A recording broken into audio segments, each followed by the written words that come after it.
ब्रह्मा गुरुर्विष्णु गुरुर्देवो महेश्वर गुरुर्साक्षात् परब्रह्म तस्मै श्री गुरवे नमः। गुरुर्ब्रह्मा गुरुर्विष्णु गुरुर्देवो महेश्वर गुरुर्साक्षात् परब्रह्म तस्मै श्री गुरवे नमः। गुरुर्ब्रह्मा गुरुर्विष्णु गुरुर्देवो महेश्वर गुरुर्साक्षात् परब्रह्म तस्मै श्री गुरवे नमः।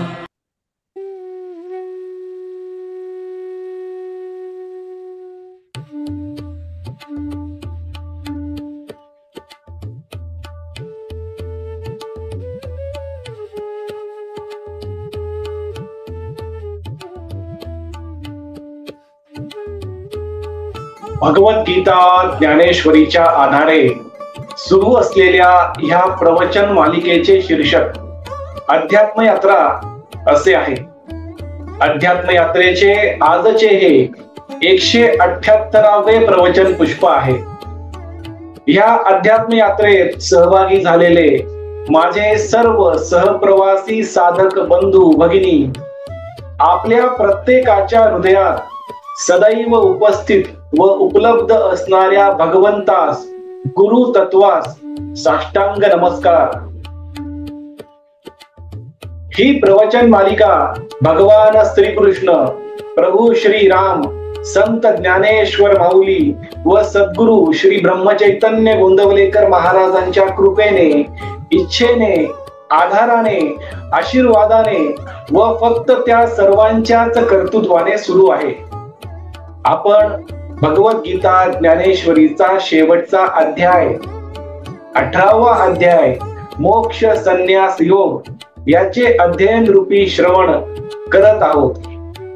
कालच्या 177व्या प्रवचन पुष्पात आपण ब्रह्मस्थिती म्हणजे काय, ब्रह्मस्थिती कशी प्राप्त होऊ शकते आणि ब्रह्मस्थिती प्राप्त करण्याच्या प्रक्रियेमध्ये सहभागी झालेल्या मनुष्याचे जीवन कसे अंतर्बाह्य आणि परिपूर्ण यशस्वी होते याचे श्रवण आपण काल केले।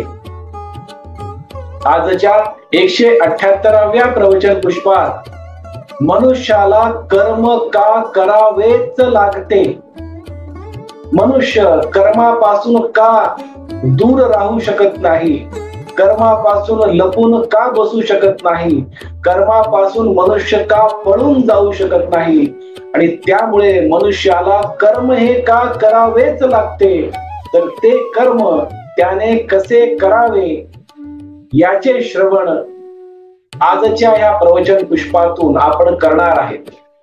दररोज प्रमाणे आजच्या प्रवचन पुष्पाच्या शेवटी भगवान श्रीकृष्ण व संत ज्ञानेश्वर माऊली आजच्या अर्जुनाला, आजच्या सामान्य माणसाला कोणता संदेश, कोणता विवेक विचार समोर ठेवणार आहे हे देखील आपण ह्या प्रवचन पुष्पाच्या शेवटी समजून घेणार आहोत।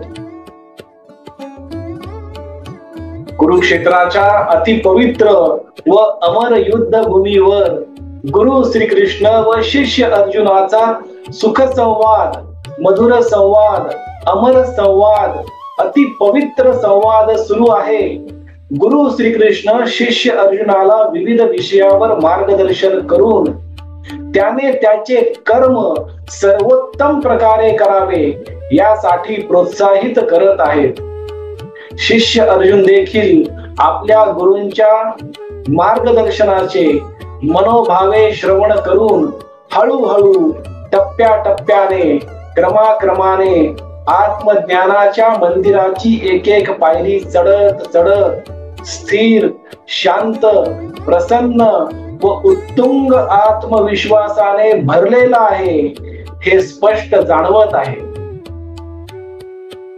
अर्जुनाची ही स्थिरता, शांतता व त्याचा हा उत्तुंग आत्मविश्वास पाहून विवेकाचे महापर्वत असणारे गुरु श्रीकृष्ण, प्रेमाचे, करुणेचे, दयेचे, आनंदाचे, समाधानाचे सर्वात खोल महासागर असणारे गुरु श्रीकृष्ण, प्रसन्नतेचे, विनम्रतेचे सर्वोच्च दीपस्तंभ असणारे गुरु श्रीकृष्ण, आत्मज्ञानाचे अजरामरपणे तळपत असणारे महातेजस्वी ज्ञान सूर्य गुरु श्रीकृष्ण, कर्मशास्त्राचे सर्वोच्च अधिकारी पुरुषोत्तम गुरु श्रीकृष्ण अति आनंदी होतात, अति प्रसन्न होतात व अर्जुनाशी पुढे संवाद साधण्यास सुरुवात करतात. गुरु श्रीकृष्ण शिष्य अर्जुनाला म्हणतात, अर्जुना, ब्रह्मस्थितीबद्दल मी तुला आत्ताच थोड्या वेळापूर्वी विस्तृतपणे समजावून सांगितले. ब्रह्मस्थिती प्राप्त करण्याच्या प्रक्रियेमध्ये सहभागी होणारा मनुष्य कसे त्याचे जीवन अंतर बाह्य परिपूर्ण यशस्वी करतो याचे श्रवण घडवले. आता मी तुला मनुष्याला कर्म का करावेच लागते याचे श्रवण घडवणार आहे.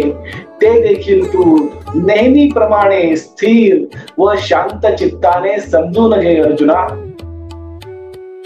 अर्जुना, जो मनुष्य त्याच्या सर्व कर्मांना मानसिकरित्या मनाच्या स्तरावर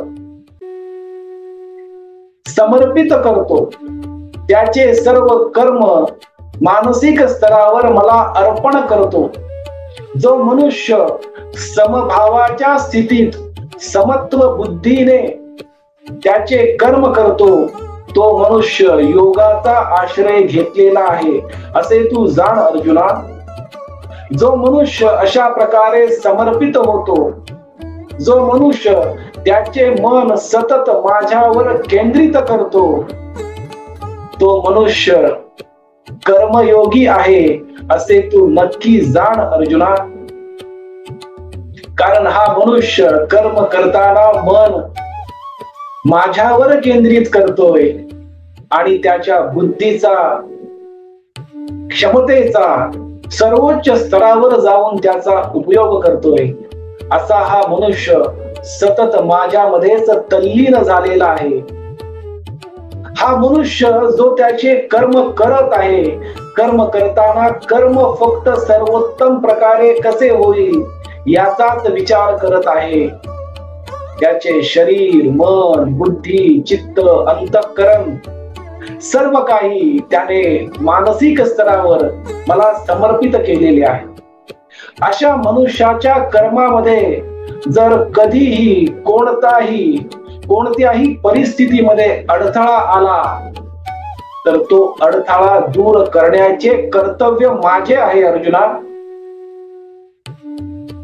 मनोभावे कर्म करणाऱ्या मनुष्याच्या कर्मामध्ये येणारे आव्हान, अडथळे हे दूर करण्याचे कर्म माझे आहे. अर्जुना, जेव्हा हे युद्ध सुरू होणार होते, युद्धाच्या पूर्वसंध्येला जेव्हा तू दयनीय अवस्थेमध्ये गेला होतास, तेव्हा तुला असे वाटले होते की जर तू कौरवांसोबत युद्ध केले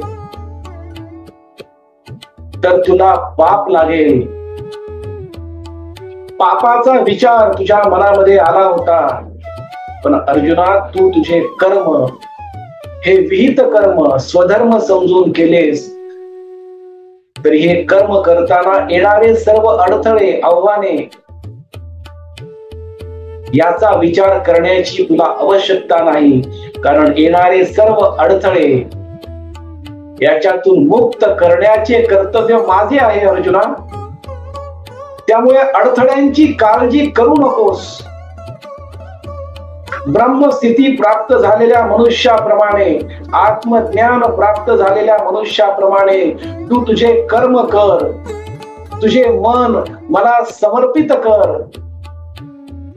माझ्या कृपेने तुझ्या कर्मात येणाऱ्या प्रत्येक अडचणीवर तू मात करू शकशील. अर्जुना, तू कर्म करताना येणारे सर्व अडथळे मी दूर करेल अर्जुना. पण त्याची एकमेव अट म्हणजे कर्म करताना तुझ्या मनामध्ये अहंकाराचा साधा लवलेश देखील येऊ देऊ नकोस. अहंकारी भूमिकेतून मी करता आहे या भूमिकेतून तुझे कर्म तू कधीही केले नव्हतेस आणि ते आत्ताही करू नकोस अर्जुना. अन्यथा तू स्वतःला हरवून बसशील. अहंकारी भूमिकेमुळे तू तुझी खोटी ओळख निर्माण करशील. तुझी खरी ओळख हे माझे परमभक्त, परमशिष्य, सद्गुणी, सदाचारी, धर्माचे रक्षण करणारा, सदाचाराचे रक्षण करणारा एक पराक्रमी योद्धा आहे अर्जुना. पण हे कर्म करताना तू अहंकारी भूमिका घेऊ नकोस. जर तू माझ्या ऐकण्याची किंवा माझ्या सूचनांची पर्वा केली नाहीस तर तू हळूहळू अधोगतीला जाशील अर्जुना. कारण तू स्वतःला हरवून बसशील. तुझ्या सद्गुणांना, तुझ्या सदाचाराला, तुझ्या सात्विकतेला हरवून बसशील. आणि असा मनुष्य अधोगतीला जाऊ शकतो अर्जुना. त्यामुळे कर्म करताना अहंकारी भूमिकेने कर्म करू नकोस. कर्म करताना सर्व काही मला समर्पित करून कर्म कर. माझ्यावर पूर्ण लक्ष केंद्रित कर. अहंकार नष्ट कर. विकारांना दूर ठेव. अहंकारी भूमिकेने केलेले कर्म, अहंकाराच्या प्रेरणेने केलेले कर्म मनुष्याला अधोगतीकडे नेते. तर अकर्तुम भावाने केलेले कर्म, मी करता नाही या भावाने केलेले कर्म मनुष्याची प्रगती करते, त्याचा विकास करते, त्याची परिपूर्ण उन्नती होते. आणि हे परम सत्य, हे परम वचन तू प्रत्येक क्षणी तुझ्या स्मरणात ठेव अर्जुना. मी करता नाही या अकर्तुम भावाने केलेले कर्म मनुष्याला प्रगतीकडे, उन्नतीकडे, विकासाकडे आणि परिपूर्ण यशस्वी जीवनाकडे नेते अर्जुना. तू मला कर्म करताना संपूर्णपणे समर्पित हो. मला संपूर्ण शरण जा. पण कर्म करताना माझ्यावर लक्ष केंद्रित कर. प्रत्येक क्षणी माझे स्मरण ठेव. माझ्यात तल्लीन होऊन तू तुझे कर्म कर. अहंकार मुक्त, अभिमान मुक्त होऊन कर्म कर अर्जुना. हे युद्ध सुरू होण्यापूर्वी तू अशी भूमिका घेतली होतीस की मी लढणार नाही. ही भूमिका तुझ्या अहंकारातून निर्माण झालेली होती अर्जुना. तुझा तो निश्चय की मी लढणार नाही हा निश्चय निरर्थक निश्चय होता अर्जुना. कारण प्रत्येक मनुष्य त्याने कितीही जरी ठरवले की तो कर्म करणार नाही, कर्मापासून पळून जाईल, लपून बसेल, दूर निघून जाईल, हे कोणत्याही मनुष्याने कितीही ठरवले तरी प्रत्येक मनुष्य जन्मापासून त्याची जी प्रवृत्ती निर्माण करतो, त्याची जी प्रकृती नकळतपणे निर्माण होत असते, त्याचा जो स्वभाव निर्माण होत असतो, त्या स्वभावाच्या आधारे, प्रकृतीच्या आधारे, प्रवृत्तीच्या आधारे, त्रिगुणांच्या द्वारे त्याचे कर्म हे होतच असते. जरी मनुष्याने ठरवले की मी कर्म करणार नाही तरी ते त्याच्या जड स्वभावाने, मूळ स्वभावाने, प्रवृत्तीने, त्रिगुणांच्या आधारे कर्म होतच असते अर्जुना. कारण मनुष्य जन्मापासून बाल अवस्था, बाल अवस्थेपासून कुमार अवस्था, कुमार अवस्थेपासून प्रौढ अवस्था, प्रौढ अवस्थेपासून म्हातारपण, या प्रत्येक टप्प्यावर आपली प्रवृत्ती, आपली प्रकृती, आपला मूळ स्वभाव, जड स्वभाव निर्माण करत असतो आणि तो स्वभाव त्याच्या त्रिगुणांच्या आधारे निर्मित होतो. त्यामुळे मनुष्याने या प्रत्येक अवस्थेमध्ये किती जरी ठरवले की मी कर्म करणार नाही, हा निश्चय निरर्थक ठरतो अर्जुना. त्याचप्रमाणे तुझा निश्चय मी लढणार नाही म्हणजे मी कर्म करणार नाही, हा निश्चय निरर्थक होता अर्जुना. कारण तू एक पराक्रमी योद्धा आहेस. अज्ञानामुळे, अविवेकामुळे, अविचारामुळे तुझा तो निरर्थक निश्चय होता. प्रत्येक मनुष्य असाच प्रकारचा अज्ञानामुळे, अविवेकामुळे, अविचारामुळे निर्णय घेतो की मी कर्म करणार नाही. पण कोणताही मनुष्य कर्म केल्याशिवाय एक क्षण देखील जगू शकणार नाही अर्जुना. कितीही त्या मनुष्याने ठरवले तरी जबरदस्तीने अगदी बांधून स्वतःला ठेवले तरी त्या मनुष्याला कर्म हे करावेच लागते अर्जुना. कारण कर्म हे मनुष्याच्या जड स्वभावातून, प्रवृत्तीतून, जन्मापासून निर्मित झालेल्या स्वभावातून हे कर्म त्रिगुणांच्या आधारे होत असते अर्जुना. त्यामुळे तुझाही जो तो निश्चय होता की मी लढणार नाही म्हणजेच मी कर्म करणार नाही, तो निश्चय निरर्थक, अनावश्यक निश्चय होता अर्जुना.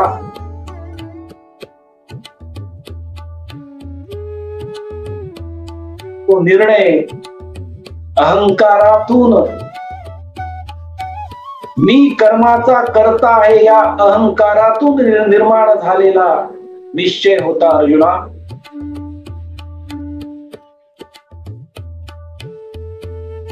अर्जुना, जर एखाद्या शिक्षकाने, ज्याने शिक्षक हा पेशा अगदी कुमार अवस्थेमध्ये स्वीकारलेला आहे, जर त्याने प्रौढ अवस्थेत येऊन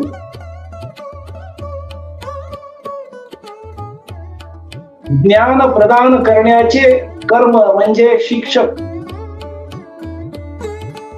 जर ते होणे सोडले आणि ते कर्म करण्याचे थांबवले तर तो शिक्षक ज्ञान दान करण्याचे कर्म सोडू शकेल का अर्जुना? आणि तो किती काळ ज्ञान दान करण्यापासून दूर राहू शकेल अर्जुना? ते ज्ञान केंद्रित कर्म करण्यापासून तो किती दिवस दूर राहू शकेल? कारण त्याचा स्वभाव हा ज्ञान केंद्रित कर्म करण्याचा झालेला आहे. त्यामुळे त्याची प्रवृत्ती, त्याचा स्वभाव, ते कर्म त्याच्याकडून त्याच्या मूळ जड स्वभावाच्या आधारे करूनच घेईल अर्जुना. त्याचप्रमाणे तू निवडलेले कर्म हे सत्ता केंद्रित, रक्षण केंद्रित कर्म आहे अर्जुना. तूही त्या कर्मापासून दूर राहू शकणार नाहीस. कारण मनुष्य त्याच्या जड स्वभावाच्या आधारे कर्म त्याच्याकडून होतच असते आणि मनुष्याला कर्म हे करावेच लागत असते अर्जुना. कर्म न करण्याचा निश्चय हा निरर्थक होतो अर्जुना. तो निर्णय कदाचित मोहामुळे, मोहाने ग्रासल्यामुळे तो निर्णय झाला असावा, पण तो निर्णय हा निरर्थक आणि अनावश्यक ठरतो अर्जुना. तो निर्णय आसक्तीच्या आधारे झालेला असावा आणि तुझाही निर्णय अर्जुना मोहाने ग्रासल्यामुळे आसक्तीच्या आधारेच तर झाला होता ना. कौरव सेनेमध्ये तुझे नातलग, तुझे गुरुवर्य, तुझे बंधू, तुझे मित्र पाहून तुलाही तुझ्या मनामध्ये मोह निर्माण तू केलाच होतास ना अर्जुना. आसक्ती निर्माण झालीच होती ना. त्यामुळे प्रत्येक मनुष्य देखील जेव्हा आसक्तीने मोहाने ग्रासलेला असतो, अहंकारी भूमिका घेतो, तेव्हा तो वरवरचे असे ठरवू शकतो की मी कर्म करणार नाही. पण मनुष्याला त्याच्या जड स्वभावाच्या आधारे, प्रवृत्तीच्या आधारे, त्रिगुणांच्या द्वारे हे कर्म करावेच लागते. अर्जुना, जेव्हा तू अज्ञात वासात होतास, तेव्हा तू एका नर्तकाच्या रूपात वावरत होतास. त्या वेशात असतानाही तू तुझ्या खऱ्या स्वभावाचा, जड स्वभावाचा, तुझ्या प्रवृत्तीचा प्रतिकार करू शकला नाहीस ना अर्जुना. जेव्हा राजकुमार उत्तराला युद्ध करावे लागले आणि तू त्याच्या सोबत होतास, तेव्हा तुझ्यातील पराक्रमी योद्धा जागृत झाला आणि नर्तकाच्या रूपात असतानाही तू त्या राजकुमार उत्तराला युद्ध कर्म करण्यासाठी मदत केलेच होतेस ना अर्जुना. त्यामुळे मनुष्य बाह्य स्तरावर कोणतेही रूप धारण करो, पण त्याचा जो जड स्वभाव बनलेला असतो, जी त्याची प्रवृत्ती बनलेली असते, ती प्रवृत्ती त्रिगुणांच्या आधारे त्या मनुष्याकडून कर्म हे करूनच घेत असते. त्यामुळे मनुष्याला कर्म हे करावेच लागते. मनुष्य कर्मापासून पळून जाऊ शकत नाही, कर्मापासून लपून बसू शकत नाही किंवा कर्माला टाळू शकत नाही अर्जुना. कर्म हे जड स्वभावाच्या आधारे, प्रवृत्तीच्या आधारे, त्रिगुणांच्या द्वारे हे करावेच लागते. ते होतच असते. फक्त कर्म करताना मनुष्याने अहंकारी भूमिका घेऊ नये, अभिमानी भूमिका घेऊ नये, आसक्तीमुळे, मोहामुळे कर्म करण्याचे टाळू नये. मनुष्याने त्याचे विहित कर्म स्वधर्म समजून करावे. कौटुंबिक कर्म, व्यवहारिक कर्म, सामाजिक कर्म, उदरनिर्वाहासाठीचे कर्म हे मनुष्याने स्वधर्म समजून करावे.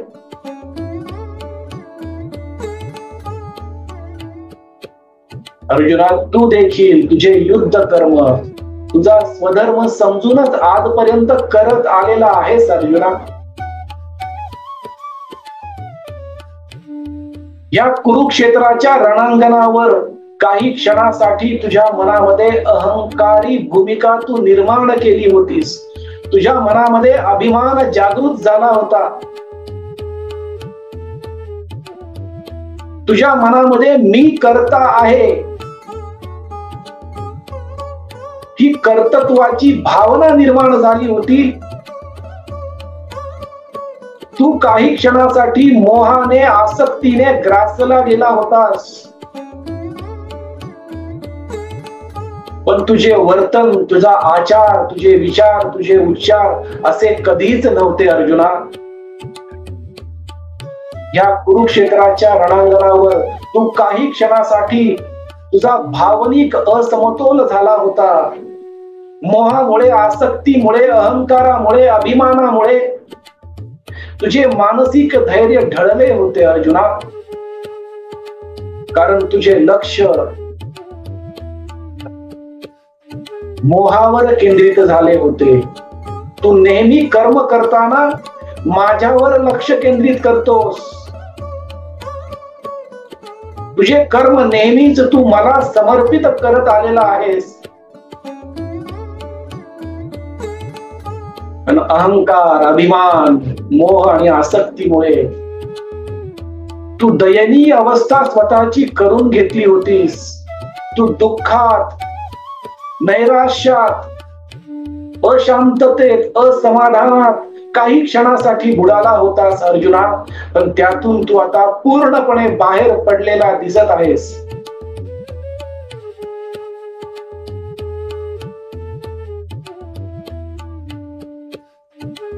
तू तुझे कर्म करण्यासाठी सज्ज झालेला स्पष्ट जाणवत आहेस अर्जुना.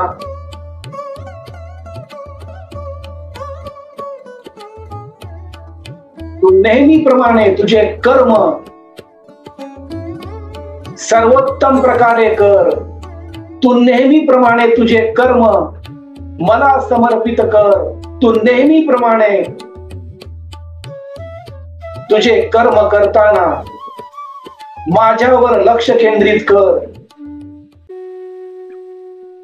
तू नेहमीप्रमाणे कर्म करताना माझे स्मरण ठेव.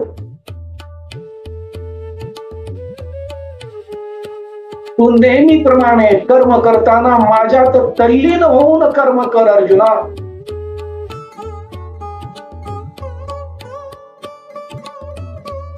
जो मनुष्य अशा प्रकारचे कर्म करतो तो ज्ञानाच्या आधारे कर्म करत असतो, भक्तीच्या आधारे कर्म करत असतो, ध्यानाच्या आधारे कर्म करत असतो.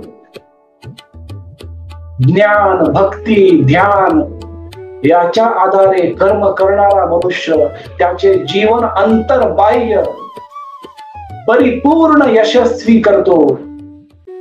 तो प्रत्येक क्षणी शांतीचा, आनंदाचा, समाधानाचा, प्रेमाचा, करुणेचा, दयेचा अनुभव घेतो. त्याचे जीवन प्रसन्नमय होते, त्याचे जीवन विवेकी होते. तो मनुष्य शारीरिक दृष्ट्याही निरोगी राहतो आणि त्या मनुष्याच्या चरणाजवळ प्रत्येक ऐश्वर्य, भौतिक सुख देखील पडलेले असते अर्जुना. आणि तरी देखील तो मनुष्य वैराग्यपूर्ण जीवन जगतो. सर्व सुखसोयी सुविधा त्याच्याकडे उपलब्ध असून देखील तरी देखील तो माझ्यावरच लक्ष केंद्रित करतो, माझ्याच स्मरणात राहतो, माझ्यातच तल्लीन असतो अर्जुना. आणि तूच तो मनुष्य आहेस, तूच तो माझा परमभक्त परमशिष्य आहेस अर्जुना. उठ, उभा राहा. तुझ्या समोर पडलेले शस्त्र उचल.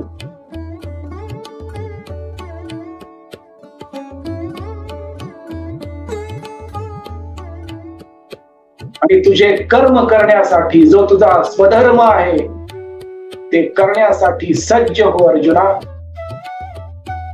अशा प्रकारचे मार्गदर्शन गुरु श्रीकृष्ण शिष्य अर्जुनाला करत आहेत. आजच्या अर्जुनाला, आजच्या सामान्य माणसाला गुरु श्रीकृष्ण व संत ज्ञानेश्वर माऊली हाच संदेश देत आहेत की प्रत्येक मनुष्य त्याच्या जड स्वभावाने बांधलेला असतो.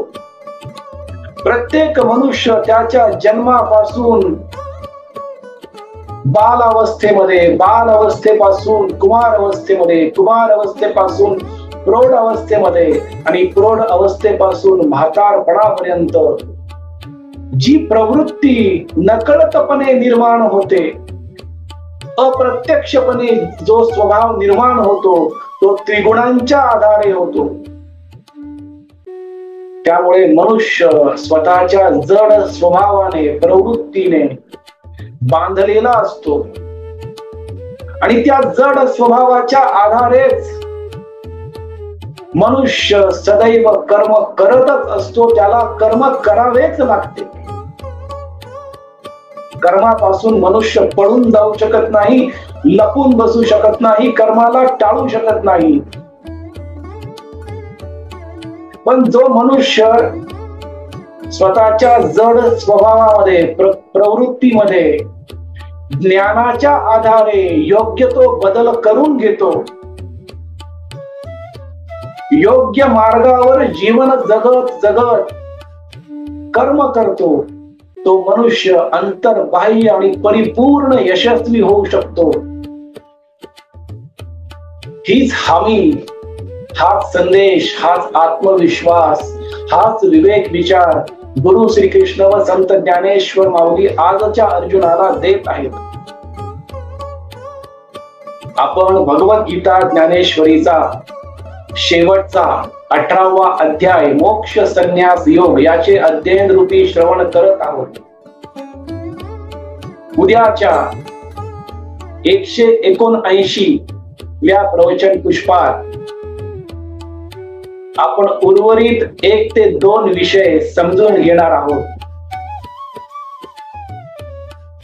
180वे प्रवचन हे या प्रवचन मालिकेचे, अध्यात्म यात्रेचे आणि भगवद्गीता ज्ञानेश्वरीवरील आपल्या या प्रवचन मालिकेचे शेवटचे प्रवचन पुष्प असणार आहे.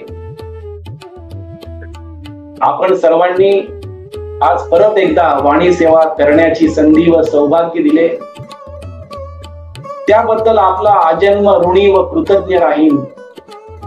आजची झालेली वाणी सेवा भगवान श्रीकृष्ण, प्रभू श्री राम व संत ज्ञानेश्वर माऊलींच्या चरणी, सद्गुरु श्री ब्रह्मचैतन्य गोंदवलेकर महाराजांच्या पवित्र पादुकावर व आई वडिलांच्या चरण कमलावर मनोभावे अर्पण करूयात.